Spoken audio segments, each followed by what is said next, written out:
রাজ্যে petrol, diesel, LPG cylinder ও নিত্য প্রয়োজনীয় খাদ্য সামগ্রীর সরবরাহ ও মূল্য নিয়ন্ত্রণ রাখতে তৎপর রাজ্য সরকার। কালোবাজারি রুখতে সচিবালয়ে অনুষ্ঠিত হলো গুরুত্বপূর্ণ বৈঠক। সারা রাজ্যে পেট্রোল, ডিজেল ও এলপিজি সিলিন্ডার সহ অন্যান্য পেট্রোল পণ্য এবং নিত্য প্রয়োজনীয় খাদ্য সামগ্রীর সরবরাহ যাতে স্বাভাবিক থাকে এবং অযথা মূল্য বৃদ্ধি না ঘটে তা নিশ্চিত করতে সক্রিয় রয়েছে রাজ্যের খাদ্য, জনসংভরণ ও ক্রেতা স্বার্থ বিষয়ক দপ্তর। বাজারে কৃত্রিম সংকট তৈরি করে কালোবাজারের মাধ্যমে পণ্যের দাম বাড়ানো ঠেকাতে আগাম প্রস্তুতি হিসেবে সচিবালয়ে এক উচ্চ পর্যায়ের বৈঠক অনুষ্ঠিত হয়। বৈঠকে উপস্থিত আধিকারিকদের প্রয়োজনীয় পরামর্শ ও কড়া নির্দেশ প্রদান করা হয়। সরকারের এই পদক্ষেপে সাধারণ মানুষের স্বস্তি বাড়বে বলে মনে করছে প্রশাসনিক মহল। নিত্য প্রয়োজনীয় সামগ্রীর মূল্য নিয়ন্ত্রণ রাখতে নজরদারি আরও জোরদার করার বার্তা দিল রাজ্য সরকার।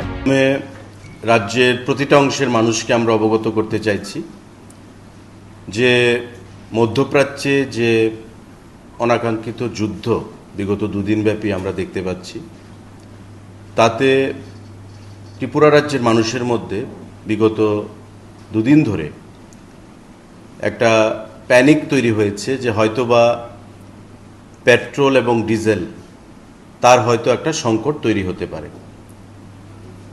দুদিনব্যাপী আমরা দপ্তরের তরফ থেকে এই জিনিসটা উপলব্ধি করতে পারি এবং আজকে আমাদের দপ্তরের সেক্রেটারি এবং ডাইরেক্টরকে নিয়ে একটা তড়িঘড়ি রাজ্যের সমস্ত পেট্রোল পাম্প যারা ডিলাররা রয়েছেন তাদের অ্যাসোসিয়েশনকে নিয়ে, আমাদের গোলবাজারের যে মার্চেন্ট অ্যাসোসিয়েশন তাদের প্রতিনিধিদেরকে নিয়ে এবং অন্যান্য আধিকারিকদেরকে সঙ্গে নিয়ে আমরা একটা মিটিং সংগঠিত করি এবং আপনাদের মাধ্যমে রাজ্যের প্রতিটা অংশের মানুষকে আমরা অবগত করতে চাইছি, আশ্বস্ত করতে চাইছি যে রাজ্যে পেট্রোল এবং ডিজেল এবং এলপিজির আপাতত কোনো ধরনের ক্রাইসিস নেই।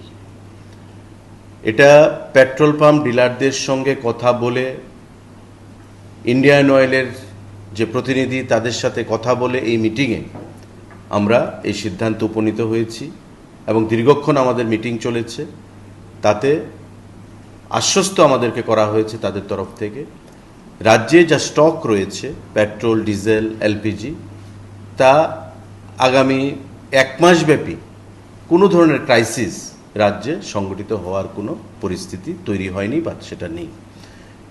নর্মালি আপনারা জানেন যে যখন বর্ষার সিজন শুরু হয়, আসাম-আগরতলা রোডে যখন কোনো রেলওয়ে ট্র্যাক ডিরেলমেন্ট হয় বা পাহাড়ে ল্যান্ডস্লাইড হয়, তখন পণ্য নিয়ে বা পেট্রোল ডিজেল নিয়ে যে ট্যাঙ্কারগুলো বা সেই ট্রেন আসতে যখন অসুবিধা হয় তখন আমাদের সেই ক্রাইসিসটা শুরু হয়। কিন্তু এখন সিজন বা এখন যা পরিবেশ রয়েছে, আবহাওয়া রয়েছে, তা সম্পূর্ণ সুন্দর আবহাওয়া রাজ্যের মধ্যে যা মজুদ রয়েছে, সেটা আমি বললাম যে আমাদের রাজ্যে যে মজুদ রয়েছে পেট্রোল, ডিজেল এবং এলপিজি তা প্রায় 1 মাসের স্টক রয়েছে। আলোচনার মাধ্যমে সেটা উঠে এসছে। সুতরাং অযথা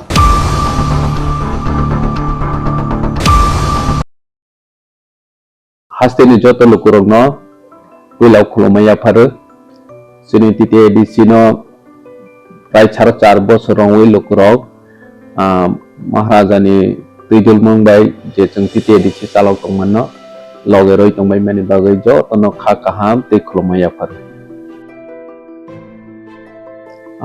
लाइखे हमबाय जों लास्ट फरेन हाफ इयार जों जिनि तिते